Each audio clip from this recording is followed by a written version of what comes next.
Halo, selamat pagi teman-teman. Oke, kita akan membahas tentang proses pengolahan data.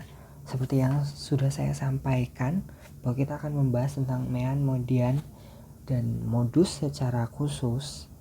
Dan ini adalah video tentang pembahasan khusus tersebut, teman-teman.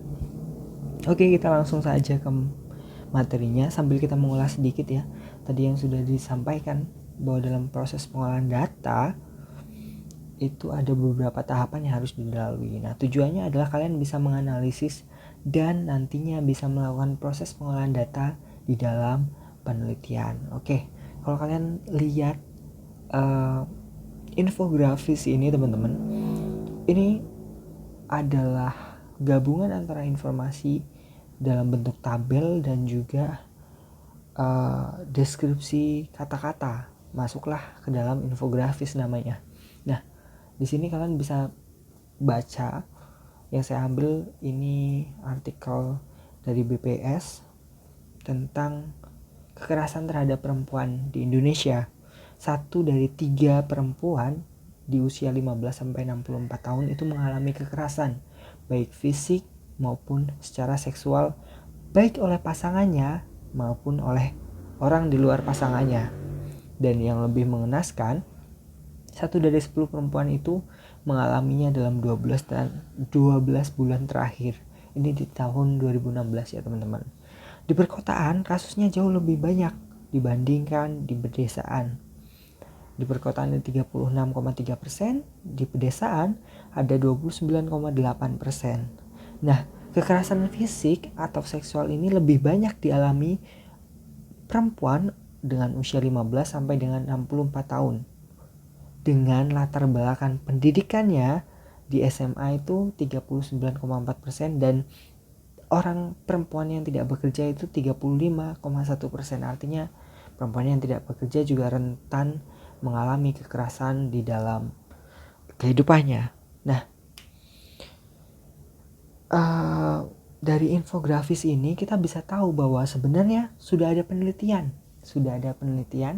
tentang bagaimana sih kekerasan yang dialami oleh perempuan di Indonesia, baik di pedesaan maupun di perkotaan. Nah, infografis ini merupakan gambaran atau penyajian dari hasil penelitian yang sudah dilakukan, yang sudah melalui proses coding, editing, hingga tabulating, dan akhirnya masuk ke dalam sebuah infografis yang nyaman, bisa kita baca, kita pahami bersama.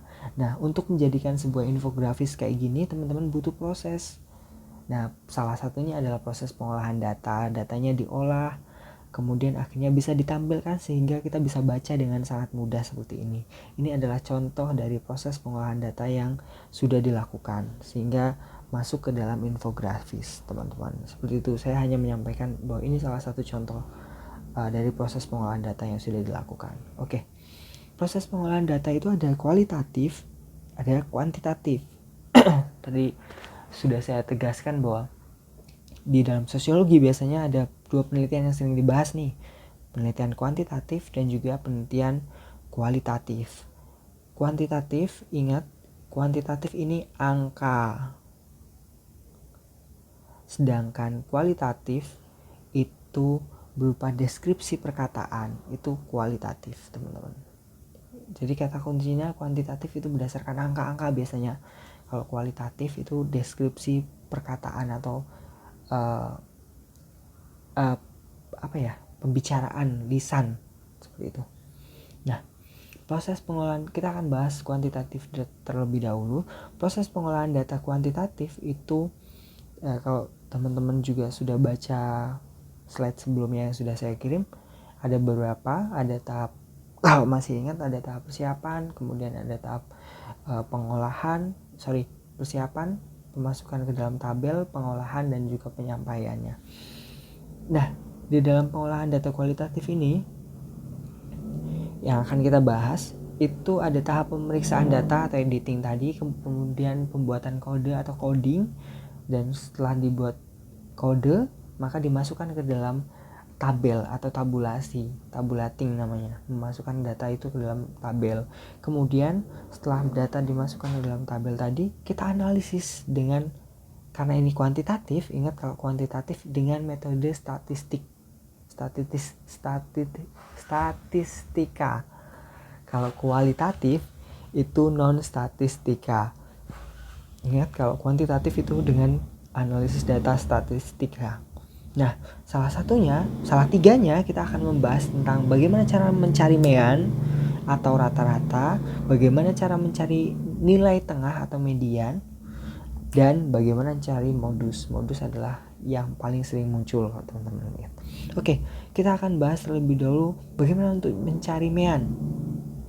Nah, mean atau rata-rata ini gampang banget lah, apalagi data tunggal ya teman-teman. Kita membahas tentang mean untuk data tunggal. Data tunggal. Nah, apa sih data tunggal? Dan ada dua jenis data tunggal, ada juga data kelompok teman-teman. Nah, data tunggal itu biasanya datanya satu utuh terpisah, jadi enak untuk dicari. Misal dalam sebuah ulangan sosiologi di suatu kelas X saya sebut, ada 5 orang anak yang mengikuti ulangan. Nilainya 60, kemudian 65, kemudian 70, 80, dan misal 90. Itu 2, 3, 4, 5. Oke. Ada 5 anak yang mengikuti ulangan. Ini namanya data tunggal teman-teman. Bagaimana untuk mencari rata-ratanya? Maka untuk mencari rata-ratanya gampang sekali. Tinggal dijumlah semua data ini. 60 tambah 65 tambah 70 tambah 80 tambah 90. Nah, kita jumlahkan totalnya berapa, kemudian dibagi N. N itu apa sih? N itu ada banyaknya data atau banyaknya frekuensi atau banyaknya anak yang ikut ulangan tadi, simpelnya ngomong kayak gitu. Yang ikut ulangan ada berapa orang sih? Ada 5. Berarti total ini dibagi jumlah dari 5 data ini dibagi 5. Misal jumlahnya sekian dibagi 5. Maka hasilnya ini yang disebut, misal hasilnya, saya tidak menghitung teman-teman, misal hasilnya sekian, misal hasilnya 70, maka 70 ini adalah rata-ratanya. Itu untuk data tunggal. Untuk data tunggal itu gampang sekali, teman-teman pasti bisa. Bagaimana untuk data ini juga contoh untuk data tunggal ya teman-teman. Jadi misalkan ada beberapa responden atau beberapa data atau beberapa frekuensi dengan nilainya. Responden A dapat nilai 70, responden B dapat nilai 90, responden C 70, dan seterusnya sampai dengan responden H dapat nilai 50. Artinya ada berapa data sih? Kita hitung 1, 2, 3, 4, 5, 6, 7, 8. Sampai H ada 8. Artinya jumlahnya sigmanya jumlahnya berapa sih?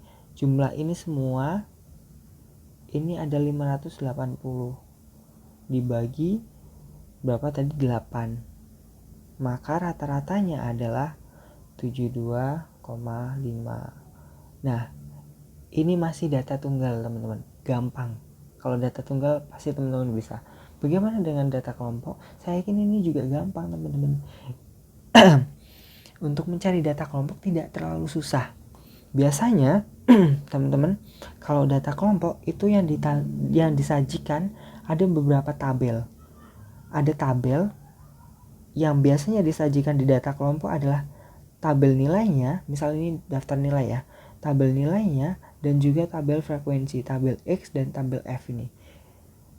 Misal kita hitung di sini ada 8 anak yang ikut ujian sosiologi. Satu anak mendapatkan nilai 41 sampai 50 di range tersebut, satu anak mendapatkan nilai juga di 51 sampai 60, 3 anak mendapatkan nilai 61 sampai 70, satu anak mendapatkan nilai 71 sampai 80, dan 2 anak mendapatkan nilai 81 sampai 90 teman-teman. Nah, Bagaimana untuk mencari rata-ratanya? Yang harus dilakukan pertama kali adalah kita harus mencari yang namanya nilai tengah, teman-teman. Nah, nilai tengah ini gimana sih cara dapatnya? Nilai tengah itu simpelnya nyari yang atas nih 50 dikurang 41. 50 dikurang 41. Berapa hasilnya? 9. 9 kita bagi 2 untuk mencari nilai tengahnya. 9 kita bagi 2 hasilnya 4,5. Oke, ingat ya, 4,5. 4,5. Maka batas bawahnya yang 41 ini, yang 41 kita ditambahkan dengan 4,5. Ingat 4,5 ini nilai tengahnya tadi. Maka hasilnya adalah 45,5. Itu untuk nilai tengah di baris pertama.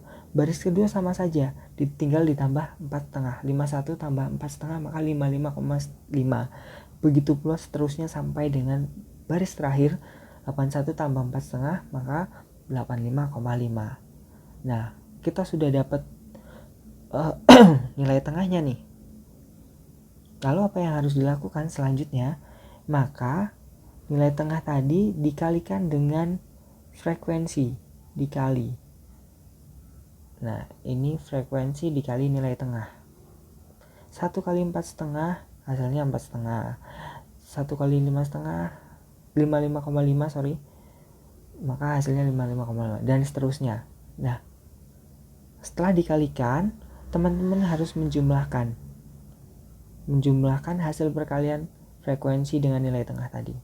Hasilnya di sini 544. Nah, ketika sudah dapat, maka kita masukkan ke rumusnya. Bagaimana untuk mencari rata-rata? Rata-rata itu didapat dari jumlah nilai tengah, jumlah frekuensi nilai tengah 544 dibagi dengan jumlah frekuensinya berapa? 8 dibagi dengan 8, maka hasilnya sama dengan 68. Ini untuk mencari rata-rata data kelompok. Sampai sini paham ya teman-teman? Itu tadi mean atau rata-rata. Gampang ya. Data tunggal bagaimana, masih ingat? Data kelompok bagaimana? Oke, selanjutnya untuk median. Nah, sama halnya dengan mean yang ada data tunggal, ada data kelompok, median juga ada tunggal, ada data kelompok, teman-teman. Nah, di data tunggal bahkan ada 2, ada data tunggal yang ganjil dan ada data tunggal yang genap. Oke, kita bahas tentang median di cara mencari data median di data tunggal yang ganjil. Maksudnya data tunggal yang ganjil tuh gimana sih teman-teman?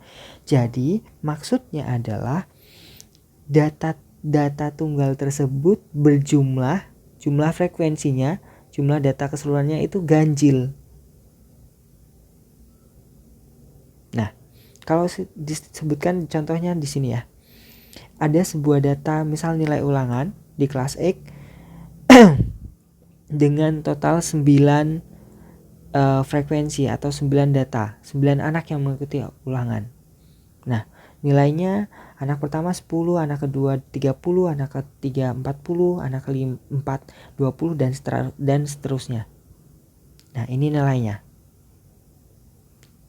Cara untuk mengerjakan pertama kali adalah teman-teman harus mengurutkan datanya. Ini kan belum urut teman-teman, ini kan masih acak 10, 30, 40, 20. Nah, langkah yang pertama harus dilakukan adalah mengurutkan datanya dari yang terkecil sampai dengan yang terbesar. Oke, kalian mengurutkan datanya dari yang terkecil sampai yang terbesar. Setelah diurutkan, tadi masih ingat N atau frekuensinya ada berapa? Ada 9. Maka kita cari tengah-tengahnya. Oke, tengah-tengah dari 9 maka itu adalah data kelima. Cara mencarinya ini teman-teman. Kita pakai rumus ini. Median sama dengan setengah dari N atau frekuensi ditambah 1. Oke. Setengah dari frekuensi ditambah 1. Kita lihat ya. Setengah dari frekuensinya berapa tadi? 9 ditambah 1. Maka setengah dari 10. Setengah dari 10 berapa? 5. Nah, artinya medianya adalah data kelima setelah data tersebut diurutkan. Maka jawabannya data 1, 2, 3, 4, 5. Nah, jawabannya medianya adalah 50 di data kelima. Ingat ya teman-teman, data itu harus diurutkan. Kalau belum diurutkan, hasilnya belum tentu benar. Kalau kita lihat yang belum diurutkan 1, 2, 3, 4, 5. Meskipun sama-sama di 50, nanti hasilnya bisa jadi beda. Jadi tetap harus diurutkan terlebih dahulu. Baru nanti kita mulai menghitungnya dari data yang sudah diurutkan. Seperti itu teman-teman. Itu untuk data yang ganjil. Kalau data yang genap bagaimana? Data yang genap artinya apa? Tadi masih ingat? Jumlah frekuensinya atau jumlah datanya atau jumlah anak yang mengikuti ulangan tadi itu berjumlah genap. Genap 8, 10, 12 dan lain sebagainya. Nah, kita lihat di sini ada berapa data? 1, 2, 3, 4, 5, 6, 7, 8, 9, 10. Ada 10 data. Dan data ini sudah diurutkan. Kalau belum diurutkan ingat harus diurutkan. Ada 10 data. Cara mencarinya, maka kita menggunakan rumus yang ini. Median sama dengan setengah N itu data tadi frekuensinya, N-nya berapa? 10 per 2 ditambah 10 per 2 ditambah 1. Nah, hasilnya adalah setengah 5 ditambah 6. Maka setengah dari 5 ditambah 6 itu adalah 11. 5 ditambah 6 11. Setengahnya berarti 5,5. Nah, mediannya adalah data di 5,5. Maka median dari data 5,5 itu bagaimana caranya? 5,5. Kalau di sini di mana sih? Median ke 1, 2, 3, 4, 5. 5-nya ada di 50. 5-nya ada di 50. Lalu ini kan baru data kelima. 0,5-nya gimana caranya? Maka 0,5-nya kan ada di tengah-tengah antara 50 dan 60. Maka dua data ini yang kita ambil. Data 50 dan data 60. Oke, mengerti? Karena 5,5 kan berada di tengah-tengah, maka kita ambil kedua data tersebut. Data 50 dan data 60. Atau kita ambil tengah-tengahnya. Artinya, baru kita masukkan ke rumus yang ini. Mediannya adalah setengah dari data 50 ditambah 60. Kenapa harus setengah? Karena ini kan ada dua data, maka data itu dijumlah terus dibagi 2. Jadi 50 tambah 60 berapa? 110 dibagi 2 hasilnya 55. Oke, sampai sini paham ya teman-teman. Ini untuk data yang genap. Untuk data yang ganjil tadi udah gampang, tinggal dicari data keberapa. Tapi kalau yang genap artinya dua datanya diambil kemudian dibagi 2. Nah, itu untuk median data tunggal yang genap. Lalu bagaimana untuk menghitung median data kelompok? Tadi kan masih data tunggal nih. Sekarang data kelompok. Data kelompok gimana sih cara menghitungnya? Oke. Sorry, saya sambil minum. untuk data kelompoknya kita mencarinya dengan rumus median sama dengan untuk mencari median sama dengan TB atau tepi bawah kelas median ditambah setengah N ditambah setengah N itu apa? Frekuensi, masih ingat? Dikurang F besar. F besar itu adalah jumlah, ingat, F besar itu jumlah frekuensi sebelum median. Kemudian F kecilnya adalah frekuensi median. C di sini, C besar itu panjang kelas atau panjang interval. Kemudian N itu jumlah frekuensi. Ini N itu jumlah frekuensi. Nah, bingung kan? Kita lihat contohnya deh. Kita lihat ada sebuah data. Ada 8 anak yang mengikuti ulangan sosiologi.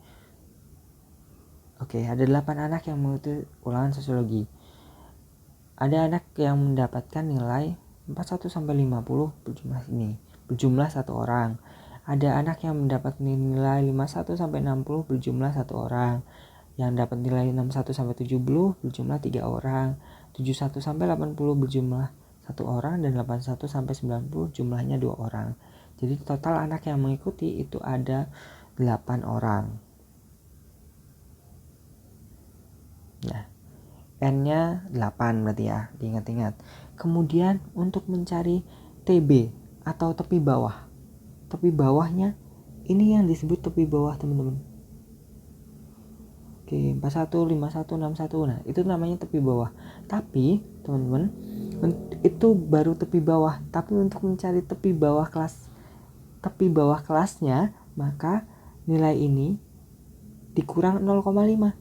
41 dikurang 0,5.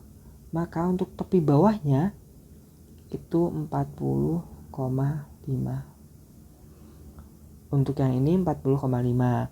Untuk yang ini berarti adalah 50,5. Untuk yang ini 60,5. Untuk yang ini 70,5 dan seterusnya. Seperti itu. Itu untuk tepi bawahnya.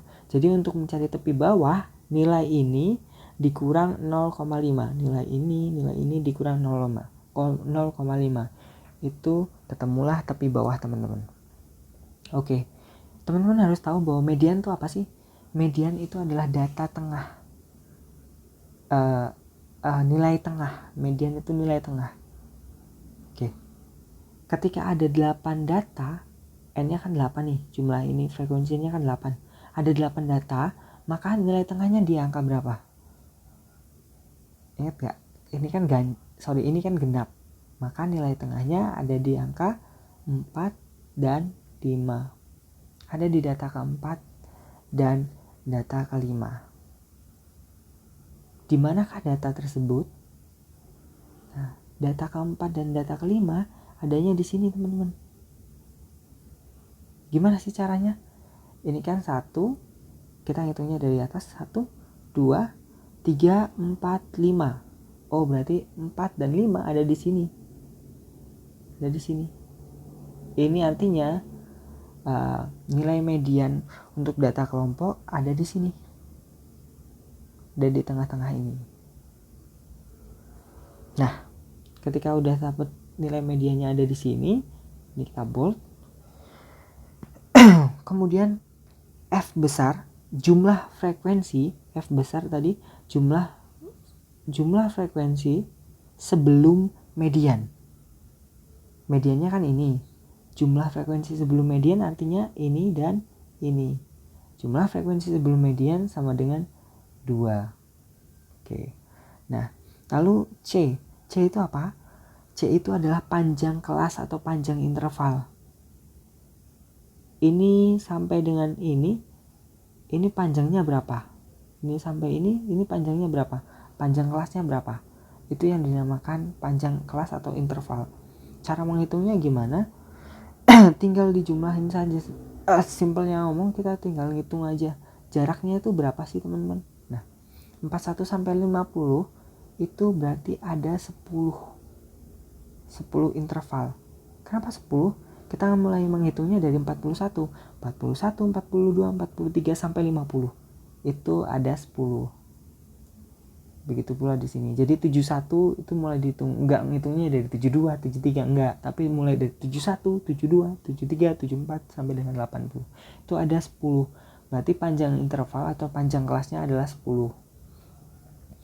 Sudah ketemu semua, kemudian apa yang udah kita cari semua di sini udah bisa, tadi udah tahu semua nilainya, batas bawah atau tepi bawah sudah ketemu, nilai dari frekuensi udah ketemu, nilai dari F besar atau jumlah frekuensi sebelum median sudah ketemu, nilai dari panjang kelas sudah ketemu, dan frekuensinya F di sini adalah frekuensi median, teman-teman. Frekuensi median. Ini mediannya, berarti frekuensi mediannya ini 3. F di sini udah ketemu juga. Maka kita tinggal menghitungkan. Tepi bawahnya berapa? 60. Tepi bawah median ya, teman-teman. 60,5. Ini tepi bawah median.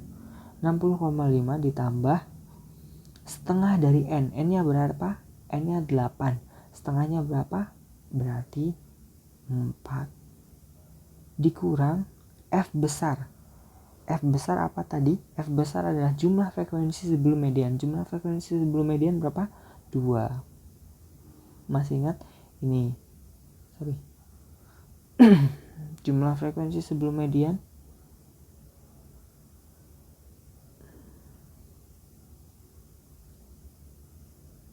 Jumlah frekuensi sebelum median ini. Artinya 2. Mengulang lagi. 60,5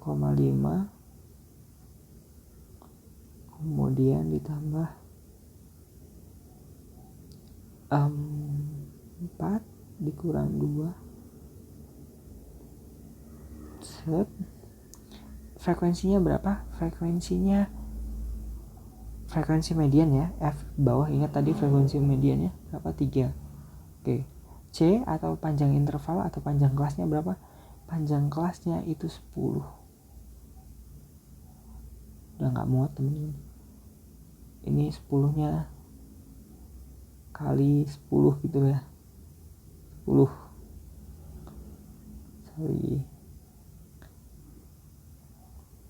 10 deh di sini.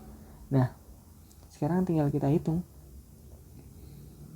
60,5 ditambah 4 kurang 2, 2. Kemudian kali 10, 20 dibagi 3. Nah, silakan dihitung sendiri. Nah, ini nanti hasilnya berapa? Kalau tidak salah hasilnya sekitar 67-an kali ya. 67, berapa? 7,1 sekian kayaknya. 1,6 atau berapa gitu. Nah, ini adalah median data kelompoknya. Begitu ya, teman-teman. Paham ya? Semoga bisa dimengerti.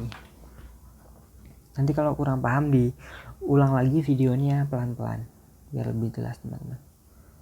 Nah, selanjutnya untuk yang terakhir adalah modus. Modus itu apa sih? Biasanya kalau kita kenal modus nih, ada maksud di balik tujuan dan lain sebagainya ya. Tapi untuk modus di penghitungan statistik beda. Modus di sini adalah yang paling sering muncul, teman-teman. Modus adalah sesuatu yang paling sering muncul. Nah, kalau di sini yang kita contohkan ini adalah data kelompok. Kenapa? Karena untuk data tunggal itu gampang, teman-teman. Kalau untuk data tunggal itu gampang. Saya ambil contoh, misalnya ya, kita ambil data di sebelumnya tadi. Di sini modusnya berapa? Ini data kelompok. Untuk data tunggal, nah di sini deh. Ini data tunggal. Modusnya berapa kira-kira? Ada nggak nih modusnya? Karena cuma sekali semua munculnya, berarti tidak ada modusnya. Kita harus lihat yang data tersebut ada bisa dihitung modusnya. Nah, sini ada nih. Nah, Kira-kira dari data tunggal ini modusnya berapa? Modus, ingat ini kan data tunggal. Untuk mencari modus di data tunggal, maka cari yang paling banyak keluar atau yang sering muncul. Kalau tidak salah dan harusnya benar, ada angka 70 keluar 3 kali. Maka 70 ini adalah modusnya. Modus. Ini untuk data tunggal ya teman-teman. Kalau data tunggal gampang nyarinya. Biasanya kalau ada soal modus pasti ada modusnya kok. Tadi kan beberapa data bukan di soal modus, jadi modusnya nggak ada. Oke. Lalu bagaimana untuk data kelompoknya?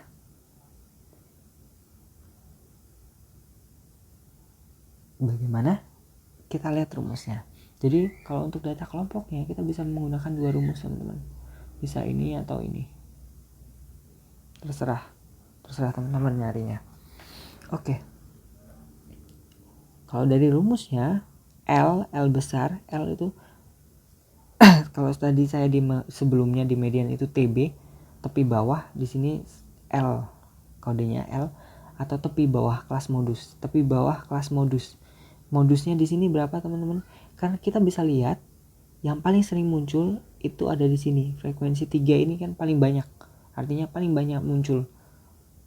Nah, kalau di sini 5, maka yang paling banyak muncul di sini ya, di baris terakhir. Tapi karena yang di terakhir 2, berarti masih kurang.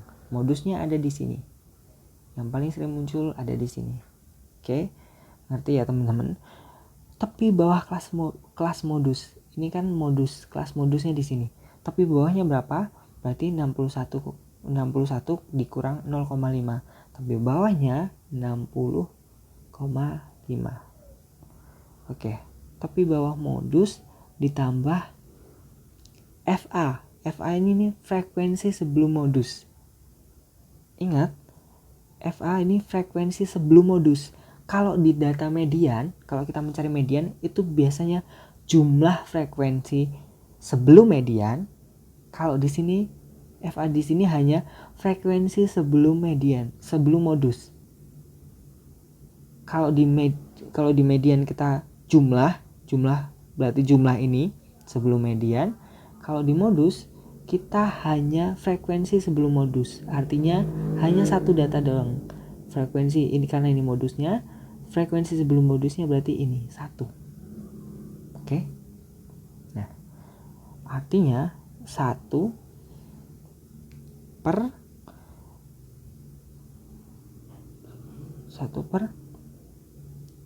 FA plus FB, frekuensi sebelum modus dan frekuensi setelah modus. Frekuensi sebelum modusnya 1, setelah modusnya 1.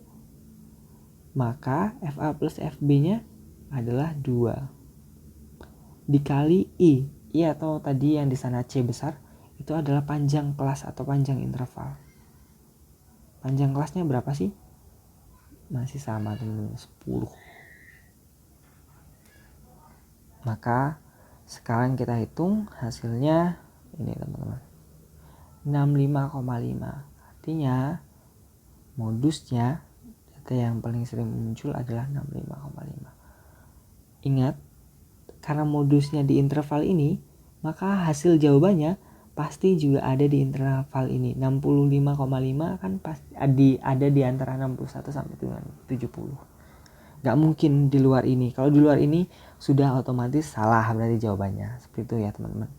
Nah, ini untuk menghitung modus. Sampai dengan di sini, saya harapkan teman-teman mengerti dan paham ya. Saya harap penjelasan saya juga bisa dimengerti dengan baik. Maaf kalau juga banyak kekurangan teman-teman. Maaf karena saya pakai handphone yang hanya layarnya sekitar 6 inch.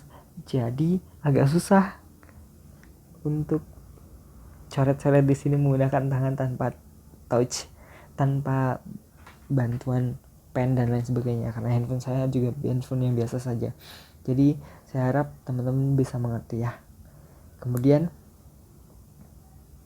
itu untuk median dan modus kita anggap selesai. Teman-teman bisa belajar kembali, nanti diulang kembali videonya. Nanti akan saya berikan soal untuk teman-teman kerjakan. Oke, kemudian Selanjutnya bagaimana, sambil mengingat pengolahan data kualitatif, kan tadi kita sudah bahas mengenai kuantitatifnya. Kalau di kualitatif itu ada beberapa. Kalau di PPT sebelumnya yang saya kirim juga ada di sana, sudah dijelaskan ada reduksi. Kemudian reduksi itu menyederhanakan data. Jadi data kalau kualitatif kan biasanya wawancara nih teman-teman. Biasanya kalau wawancara kan panjang kalau lebar, perlu disederhanakan. Itu namanya reduksi. Nah, setelah disederhanakan, dikategorisasikan. Tetap ada coding atau kategorisasi. Setelah dikategori, maka didisplay, disajikan datanya. Setelah disajikan, yang terakhir harus diambil kesimpulan. Sebuah penelitian itu harus punya kesimpulan. Kalau nggak ada kesimpulannya, bukan sebuah penelitian, teman-teman. Ini tahapan untuk kualitatif. Nah, sesederhana ini sebenarnya kalau dijelaskan secara cepat seperti itu, teman-teman. Oke. Pembahasan kita tentang proses pengolahan data, kemudian median modus sudah selesai, teman-teman. Teman-teman bisa belajar, bisa baca bukunya, baca materi yang sudah saya berikan, dan teman-teman bisa lihat video ini juga sebagai pembahasan dan pembelajaran, teman-teman. Semangat, maaf karena banyak kekurangannya. Saya harapkan teman-teman kalau ada yang mau ditanyakan silahkan ditanyakan ke saya, silahkan boleh ditanyakan di grup. Sekian pembelajaran untuk hari ini. Sepertinya waktu kita terbatas, jadi untuk soalnya kita ke pertemuan selanjutnya saja, karena saya juga kasihan sama teman-teman, mungkin sudah banyak membaca, sudah banyak kemudian harus mendengarkan saya bercerita tadi, saya mendengarkan saya menjelaskan juga. Jadi untuk pertemuan kali ini nggak ada tugas dari saya, silahkan dipahami aja. Tugasnya yang tadi saya bilang untuk menghitung itu nanti di pertemuan selanjutnya saja. Sekian dari saya, teman-teman, terima kasih dan selamat belajar untuk pertemuan selanjutnya. Selamat belajar untuk hari ini dan semangat. Bye.